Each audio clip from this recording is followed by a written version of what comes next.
तो हमने ये पूरा रैशनलाइजेशन कंप्लीट कर लिया। ओके, तो नेचुरल नंबर जो होता है वो सबसेट होता है किसका? होल नंबर का। और होल नंबर जो सबसेट सबसेट मतलब अगर एक एलिमेंट किसी दूसरे एलिमेंट, मतलब ये एलिमेंट, इसके सारे एलिमेंट अगर इसके सेट में आ जाते हैं तो ये इसका सबसेट कहलाता है और ये इसका सुपर सेट। ठीक है। और होल नंबर किस में आते हैं? हमारे इंटीजर्स में। और इंटीजर्स किस में आते हैं? वो रैशनल नंबर में आते हैं। और रैशनल नंबर सबसेट किसका होता है? रियल नंबर्स का। मतलब ये सारे हमारे रियल नंबर्स ही हैं। और रियल नंबर सबसेट किसका होता है? कॉम्प्लेक्स नंबर का। ठीक है, ये याद रखना। ऊपर उसके बाद है डिविजिबिलिटी टेस्ट।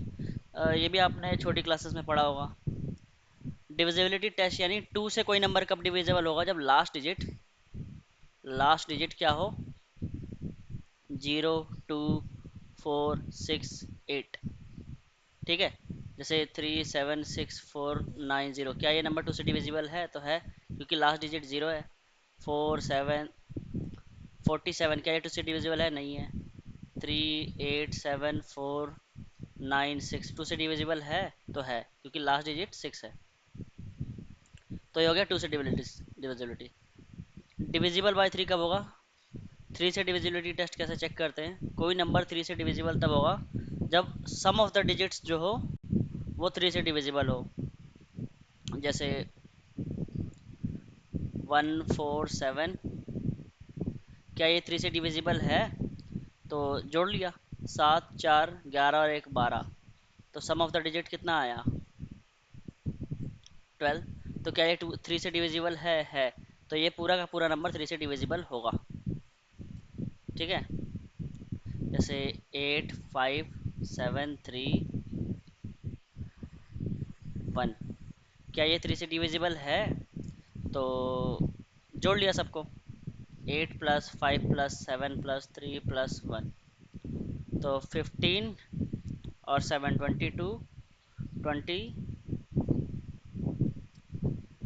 8 5 13 7 20 और 4 24, 24 आ रहा है। और 24 को आप चाहो फर्दर ऐड करो, 6 3 से डिविजिबल है क्या? तो है। आप चाहो तो इसको फर्दर ऐड कर सकते हो, 3 आया है, तो ये तो खुद ही 3 से डिविजिबल है। ठीक है। 4 से डिविजिबिलिटी कैसे देखते हैं? तो 4 से डिविजिबिलिटी कैसे चेक करते हैं? A number is divisible by 4 if last two digit together divisible by 4। जैसे क्या ये नंबर 4 से डिविजिबल है? तो देख सकते हो लास्ट का 2 डिजिट 4 से डिविजिबल है कि नहीं। तो ये तो नहीं है, तो ये नंबर नहीं होगा। जैसे 7 6 3 4 6 4, क्या ये नंबर 4 से डिविजिबल है? तो लास्ट के दो डिजिट देखो, 64। 64 से 64 को 4 से डिवाइड करके देखो, तो 64 तो हो जाता है 4 से डिवाइड। इसका मतलब ये डिविजिबल है 4 से। कितना भी बड़ा नंबर हो, 3 6 7 0 5 9 7 3 4 2, इस नंबर को चेक करना है 4 से डिविजिबल है कि नहीं। तो लास्ट का दो डिजिट देखो, 4 से डिविजिबल है क्या? तो 42 तो 4 से डिविजिबल नहीं होता। ठीक है। तो this is not divisible by 4, 4 से डिविजिबल नहीं है। 5 से डिविजिबिलिटी कैसे चेक करते हैं? कोई भी नंबर जिसका लास्ट डिजिट लास्ट डिजिट 0 हो, नहीं तो the number which have last digit 0 और 5, तो वो नंबर 5 से डिविजिबल होता है। जैसे 3760, क्या ये 5 से डिविजिबल है? तो है। 40635, क्या ये 5 से डिविजिबल है? ये भी है, क्योंकि लास्ट डिजिट 5 है। ठीक है। 30697, क्या ये 5 से डिविजिबल है? नहीं, क्योंकि लास्ट डिजिट 7 आ गया। 0 और 5 होगा तभी होगा। उसी तरह से 6 से डिविजिबिलिटी कैसे चेक करते हैं? तो कोई नंबर 6 से डिविजिबल कब होगा? जब वो 2 से भी हो, 3 से भी हो। मतलब 2 से कब होता है? जब लास्ट डिजिट 0 2 4 6 8 इनमें से कुछ होना चाहिए, और साथ में सम ऑफ द डिजिट, मतलब 3 से डिविजिबिलिटी कैसे देखते हैं? तो सम ऑफ द डिजिट क्या होना चाहिए? डिविजिबल बाय 3, तो वो 6 से भी डिविजिबल होगा। जैसे 4 7 3,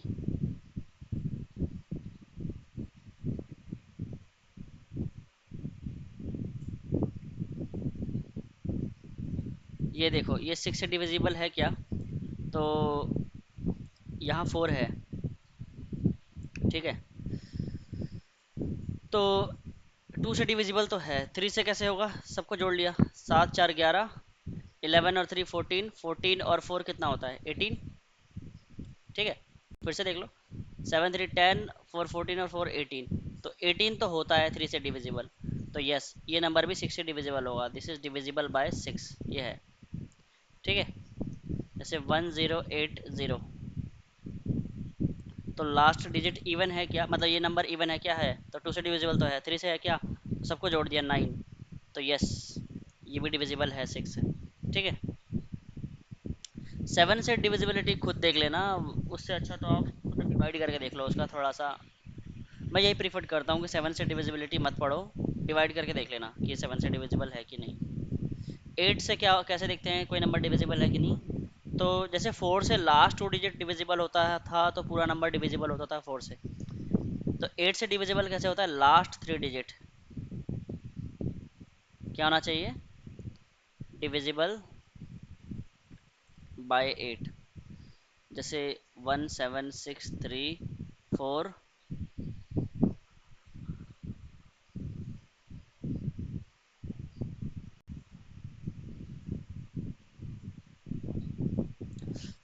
तो ये नंबर 8 से डिविजिबल है कि नहीं? तो लास्ट 3 डिजिट देखो है क्या? तो 424 को जब 8 से डिवाइड करोगे, 424 को, तो 8 5 जा 42 और 8 3 जा 24, तो है ये 8 से डिविजिबल है। इसका मतलब पूरा का पूरा नंबर 8 से डिविजिबल होगा। तो ये तो था 8 से डिविजिबिलिटी। उसी तरह से 9 से डिविजिबिलिटी कैसे देखते हैं? कोई नंबर 9 से कब डिविजिबल होगा? जब sum of the digit divisible by 9 हो। जैसे जैसे ये नंबर, क्या ये 9 से डिविजिबल है? तो जोड़ के देख लो, 8 और एक 9, 9 एक 10 और 18, क्या 18 9 से डिविजिबल है? तो 9 से डिविजिबल होगा। 473468 क्या ये 9 से डिविजिबल है? तो सभी नंबर को जोड़ दिया, तो 7 4 11, 14 4 18, 18 और 6 24, 24 और 8 32, 32 और एक 33, तो 33 डिविजिबल होता है क्या 9 से? नहीं होता, तो 9 से डिविजिबल नहीं है। उसी तरह से 10 से डिविजिबिलिटी कैसे देखते हैं? लास्ट डिजिट जीरो होना चाहिए, last digit must be zero. तो हम कह सकते हैं कि नंबर 10 से डिविजिबल है। जैसे 100, ये 10 से डिविजिबल है। 4060 डिविजिबल है। उसके बाद एक और पढ़ लेते हैं, 11 से डिविजिबिलिटी कैसे देखते हैं? तो सिंपल है, सम ऑफ इवन प्लेस और sum of odd place. S E क्या है? एस ई है सम ऑफ इवन प्लेस, और एस ओ क्या है? Sum of odd place. तो इनका जो डिफरेंस है, डिफरेंस, ठीक है, मॉड ले लेते हैं। अगर वो ज़ीरो आए नहीं तो मल्टीपल ऑफ 11 हो तो डिविजिबल होगा, तो डिविजिबल होगा। जैसे नंबर लेते हैं हम कुछ 1 2 3 3 2 1, क्या ये 11 से डिविजिबल है? तो सम ऑफ ऑड प्लेस बताओ, सम ऑफ ऑड प्लेस क्या होगा? ये 1 3 और 2 ऑड प्लेसेस ही है ना, पहले नंबर पे है, ये तीसरे नंबर पे है, और ये पांचवें नंबर पे, फिफ्थ पोजीशन पे। तो 3 और एक 4 और 2 6, और सम ऑफ इवन प्लेस क्या है? 2 और 3 5 और एक 6, इनका डिफरेंस कितना है? ज़ीरो। तो ये है 11 से डिविजिबल, ठीक है। समझ में आ गया? और भी देख सकते हैं, 1298, तो सम ऑफ ऑड प्लेसेस क्या है? 9 और 1 10, और सम ऑफ इवन प्लेसेस क्या है? 8 और 2 10, इनका डिफरेंस कितना है? वो तो ज़ीरो है, तो ये भी डिविजिबल है 11 से, ठीक है। जैसे 3 4 6 7 3 8, और यहाँ मैं कुछ नंबर दे देता हूँ ए। तो ए क्या होना चाहिए कि ये 11 से डिविजिबल हो जाए? What is the possible values of A, आपको ए बताना है, ठीक है। तो सम ऑफ ऑड प्लेसेस देखते हैं। तो 3 और 6 18, सॉरी 6 और 3 9, 9 और 3 12, और 12 plus A. Sum of odd places जो हैं वो तो 12 प्लस ए है, और सम ऑफ इवन प्लेसेस क्या है? 4 7 4 11, 7 और 4 11 और 8 19। अब इनका डिफरेंस देख लेते हैं, S O minus S E. तो 19 में से 12 गया कितना? 7, 7 माइनस ए। तो ए को क्या होना चाहिए? ए को ए 7 चलेगा क्या? हाँ तो चलेगा, ए 7 हो जाए तो काम बन जाएगा, ठीक है। ए अगर 7 हो जाए तो काम बन जाएगा, ठीक है।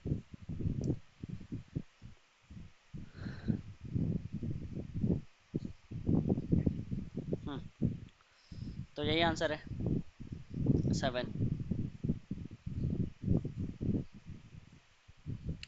तो आई थिंक डिविजिबिलिटी टेस्ट समझ में आया होगा, ठीक है। अच्छा, कोई भी नंबर इस फॉर्म का होता है, ए बी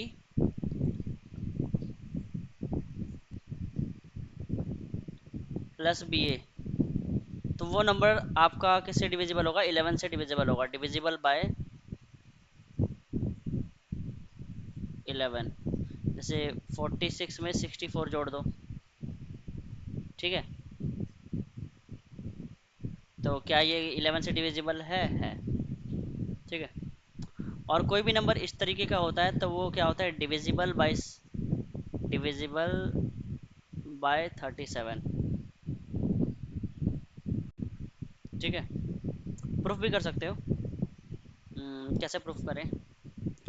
जैसे चलो कोई भी नंबर ले लिया, 1 1 1, तो उसको क्या लिख सकते हो? देख रहे हो 1 1 1, ये तो पक्का होता है 37 × 3। तो 1 1 1 को 37 से डिवाइड करोगे तो 3 आएगा। अच्छा, ए को हम ऐसे लिख सकते हैं, A × 100 प्लस A × 10 प्लस ए, क्योंकि कोई भी नंबर होता है, जैसे मान लो 145, इसको ऐसे लिख सकते हैं ना, 100 + 40 + 5, यानी कि 1 × 100, 4 × 10 + 5। अब जरा देखो, ये 100 ए है, ये 10 ए है, ये प्लस ए है, तो ये 111 ए हो गया ना। तो इसको मैं कैसे लिख सकता हूँ? 37 × 3 × ए, तो 37 से डिविजिबल है, तो ऐसे प्रूफ कर सकते हैं। तो आई होप ये डिविजिबिलिटी टेस्ट समझ में आया होगा। उसके बाद है हमारा एलसीएम एचसीएफ, तो आता होगा। एलसीएम क्या होता है? Least common multiple, LCM. LCM of any two number और मोर नंबर, दो नंबर का या दो से ज़्यादा नंबर का आप एलसीएम निकालोगे तो वो क्या होता है? लीस्ट कॉमन मल्टीपल होता है इनका, लीस्ट कॉमन मल्टीपल। जैसे 4 और 6, इसका लीस्ट कॉमन मल्टीपल क्या होगा? कॉमन और लीस्ट सबसे कम, मतलब ऐसा कौन सा नंबर होगा कि वो 4 से भी डिविजिबल हो जाए और 6 से भी हो जाए? तो वो 12 होगा। तो मतलब एलसीएम निकालोगे आप किसका? एल सी एम 4 और 6 का, तो 12, ठीक है।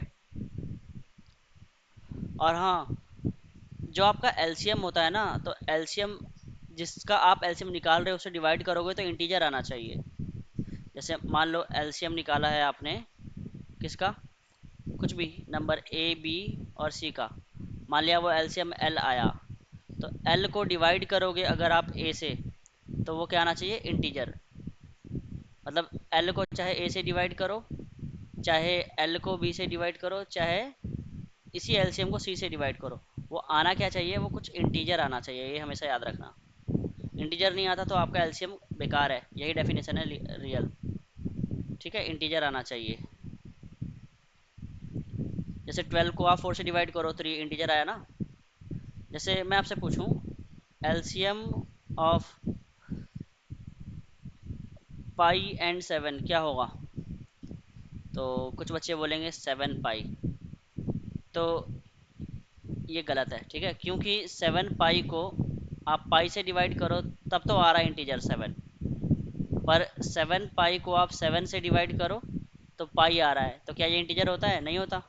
तो इसलिए एलसीएम ऑफ पाई एंड 7 क्या होता है? डज नॉट एग्जिस्ट, ठीक है, अनडिफाइंड बोल सकते हैं इसका, डज नॉट एग्जिस्ट, इनका एलसीएम नहीं होता, ठीक है। अच्छा, एलसीएम जो होता है फ्रैक्शन का वो क्या होता है? जैसे A by B, P by Q और R by S so on, तो ये क्या होगा? ये होगा एलसीएम ऑफ न्यूमरेटर, यानी कि P A P R and so on upon HCF of denominator, HCF of denominator, ठीक है।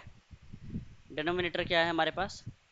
बी क्यू एस, ये ध्यान रखना। जैसे मैं आपसे पूछता हूँ एलसीएम बताओ,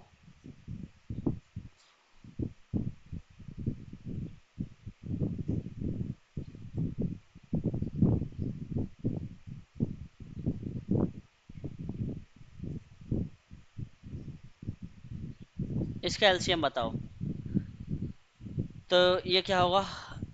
ये होगा LCM of 14 into 21 into 35 upon H C F जो होगा, इंटू क्यों लिख रहा हूँ, कॉमा लिखना था ना, सॉरी यहाँ कॉमा लगेगा, कॉमा लगा लिया यहाँ पे। एच सी एफ किसका निकालना है हमको? 3, 6 और 9 का। तो एलसीएम जो होगा 14, 21, 35 का क्या होगा एलसीएम? निकाल लिया, एलसीएम निकालना तो आता है ना,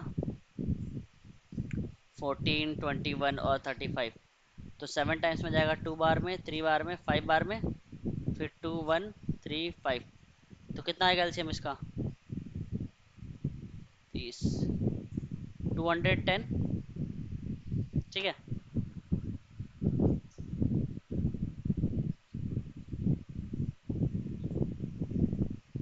अपॉन इसका एच सी एफ कितना आएगा? एच सी एफ क्या होता है? हाईएस्ट कॉमन फैक्टर, ठीक है, तो इनका जो हाईएस्ट कॉमन फैक्टर होगा वो 3 होगा, क्योंकि 3 ही सबसे हाईएस्ट नंबर है जो इन तीनों को डिवाइड कर दे, ठीक है। इससे बड़ा कोई भी नंबर नहीं है जो इन तीनों को डिवाइड कर सकता है, 3 ही ऐसा हाईएस्ट नंबर है, इसलिए इसका नाम होता है हाईएस्ट कॉमन फैक्टर। तो कितना आ जाएगा? 70। तो इसका जो एच सी एफ आएगा वो कितना आएगा? 70 आ जाएगा, ओके।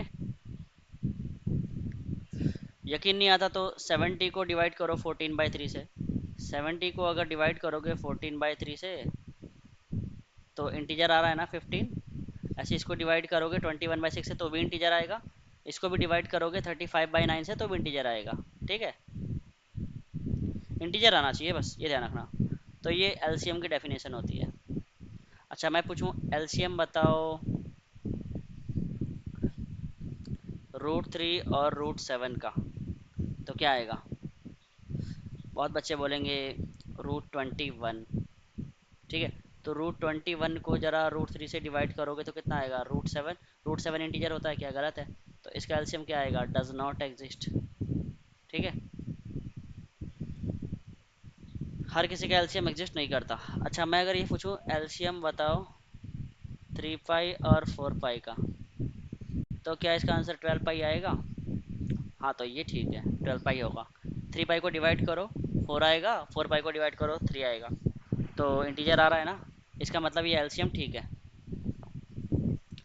ओके। अब एच सी एफ की डेफिनेशन देख लेते हैं। एच सी एफ का मतलब होता है हाईएस्ट कॉमन फैक्टर, तो एच सी एफ मान लिया A upon B, P upon Q और आर अपॉन एस, इन फ्रैक्शन का एच सी एफ निकालना चाहते हो तो सिंपल एच सी एफ क्या होगा? P sorry A P R upon LCM किसका होगा? बी क्यू एस का, ठीक है। जैसे अगर मैं निकालूं एच सी एफ, मान लिया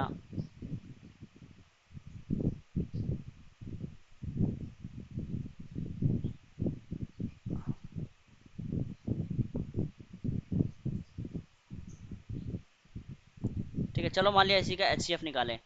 तो क्या होगा, न्यूमरेटर का एच सी एफ 8 और 4 का एच सी एफ 4 होता है, और 16 और 10 का एलसीएम निकालो। तो 16 और 10 का एलसीएम होगा 80। इसको सॉल्व करोगे तो 1/20। तो इसका एच सी एफ कितना आएगा, 1/20। यही हाईएस्ट नंबर है जो इन दोनों को डिवाइड कर देगा। मतलब 8/16 को आप 1/20 से डिवाइड करो, 8/16 को आपको डिवाइड करना है 1/20 से, यानी कि 20 से मल्टीप्लाई। ठीक है, तो 2 टाइम्स में और ये 10 टाइम्स, तो आया ना इंटीजर। तो समझ में आ गया होगा एच सी एफ क्या होता है, एलसीएम क्या होता है।